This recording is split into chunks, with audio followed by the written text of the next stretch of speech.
ناقدین میں شمار ہوتے ہیں، اور ہم نے عمران خان کے ہر غلط قدم پر تنقید کی تاکہ اگر وہ اپنے آپ کو سدھار لیں،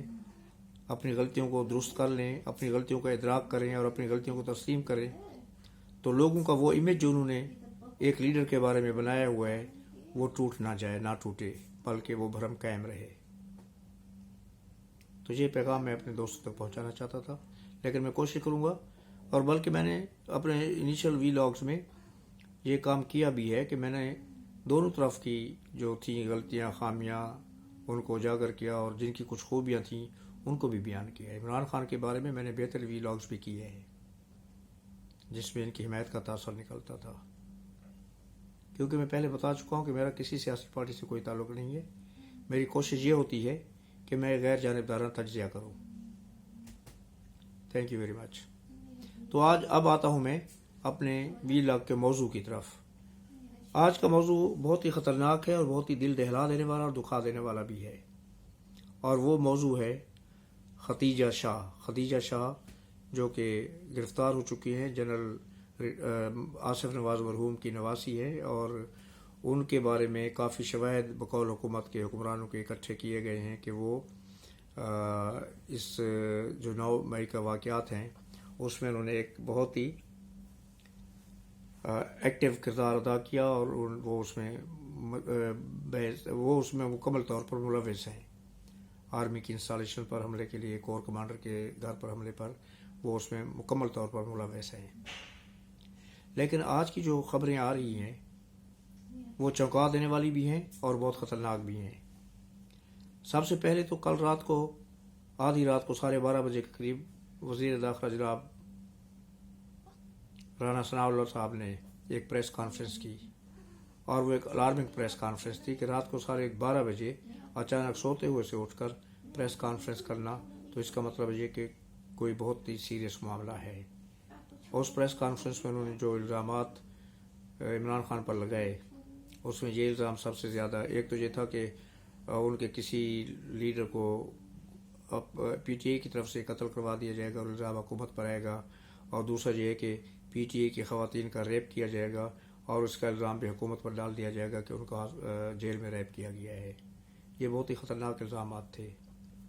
اس کے جواب میں عمران خان صاحب نے قوم سے خطاب کیا، اور انہوں نے ان الزامات کو یکسر بے بنیاد اس بنا پر قرار دیا کہ پی ٹی اے کی تو ایسی کوئی نیت نہیں ہے، لیکن حکومت کی طرف سے ہمیں بھی ایسی اطلاعات ہیں کہ یہ حرکت کی جائے گی، اور اس پریس کانفرنس کا مقصد صرف یہ تھا کہ جب ایسا کام حکومت کی طرف سے ہو تو اس کا الزام ڈائریکٹ پی ٹی اے پر لگایا جا سکے، اور یہ پیش بندی کے طور پر ایک پریس کانفرنس جو ہے رانا صاحب نے کی ہے، تاکہ اگر یہ واقعہ جب ہو تو اس سے پہلے لوگوں کے علم میں ہو کہ حکومت نے تو پہلے بتا دیا تھا کہ ایسا ہوگا۔ اللہ بہتر جانتا ہے کہ اب کون سچ بول رہا ہے اور کون جھوٹ بول رہا ہے، لیکن رات کو 12:30 بجے پریس کانفرنس کرنے کا مطلب تو کچھ ہے۔ عمران خان کی یہ بات درست ثابت ہو سکتی ہے کہ شاید پیش بندی کے طور پر یہ کام کیا گیا ہو، تاکہ بعد میں اگر ایسی کوئی حرکت ہوتی ہے تو اس کا ملبہ حکومت کے سر پر نہ گرایا جائے۔ اور دوسری طرف رانا صاحب کی بھی بات ہے کہ ہو سکتا ہے کہ پی ٹی اے اپنے دفاع میں پیشگی اس طرح کی باتیں کر رہی ہو، لیکن اس کے ساتھ ہی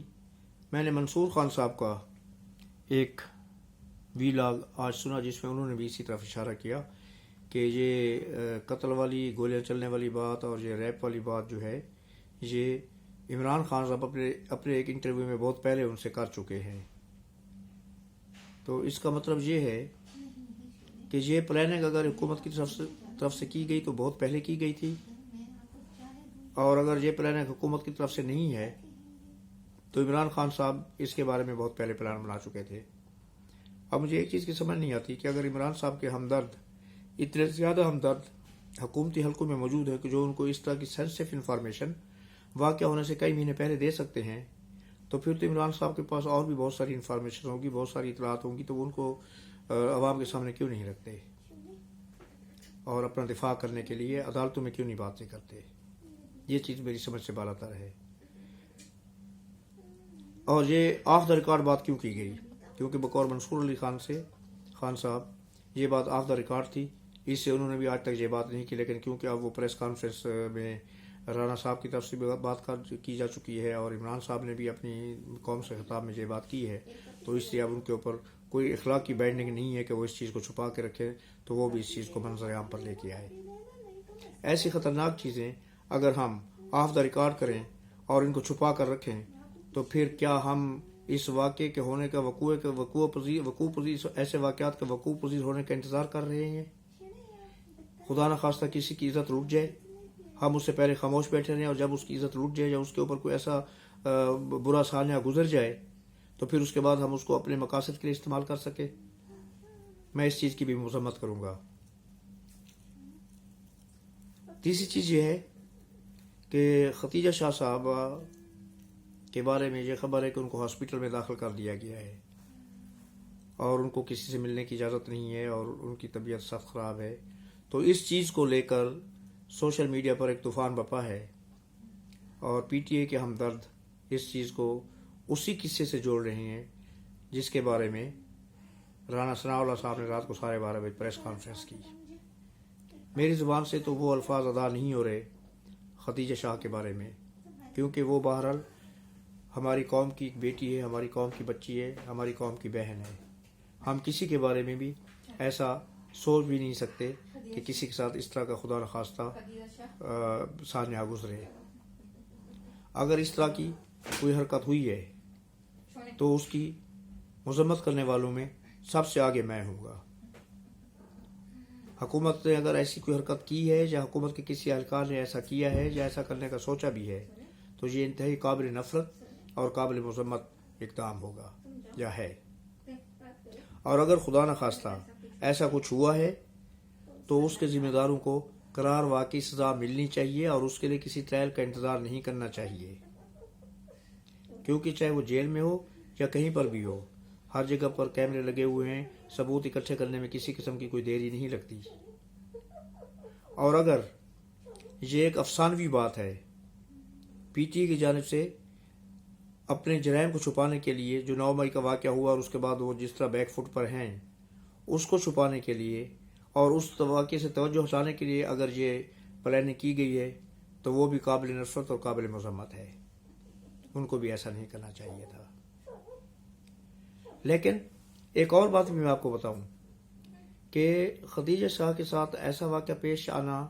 میرے حساب سے تو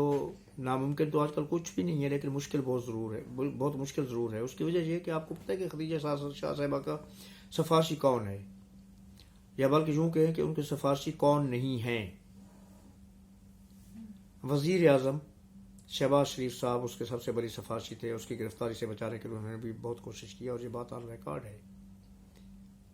کیونکہ ختیجہ شاہ کے جو سسر ہیں وہ نواز شریف صاحب کے بہت گہرے دوست ہیں، اور شہباز شریف اور نواز شریف ایک ہی بات ہے۔ تو شہباز شریف صاحب نے بھی سنا ہے کہ اس کے بارے میں کافی کوشش کی اس کو بچانے کی، لیکن مقتدر حلقے جو آرمی کے خلاف جو کچھ 9 مئی کو ہوا اس میں جو بھی انوالو ہے اس کو معاف کرنے کے لیے کسی بھی موڈ میں نہیں ہے۔ انہوں نے وزیر اعظم کی التجا کو بھی ٹھکرا دیا اور اس کو گرفتار کیا گیا۔ اس لیے جہاں پر وہ خاتون جس کی پہنچ وزیر اعظم اس سے نیچے سے لے کر اوپر تک وزیر اعظم تک ہے، اس کے ساتھ اس قسم کا واقعہ ہو جائے، دل نہیں مانتا، دل تسلیم نہیں کرتا اور نہ ہی عقل اور شعور تسلیم کرتا ہے۔ ہماری دعا ہے کہ اللہ پاک اس واقعے کے بارے میں جو بھی افواہیں پھیل رہی ہیں وہ سب جھوٹی ہوں، اللہ تعالیٰ ان کو اللہ تعالیٰ کی طرف سے، اللہ کے کرم سے یہ سب کچھ جھوٹ ہو تو زیادہ بہتر ہے۔ اب اس کے بعد جو دوسرا میرا پوائنٹ ہے وہ ہے مشہور سنگر ابرار الحق کے بارے میں۔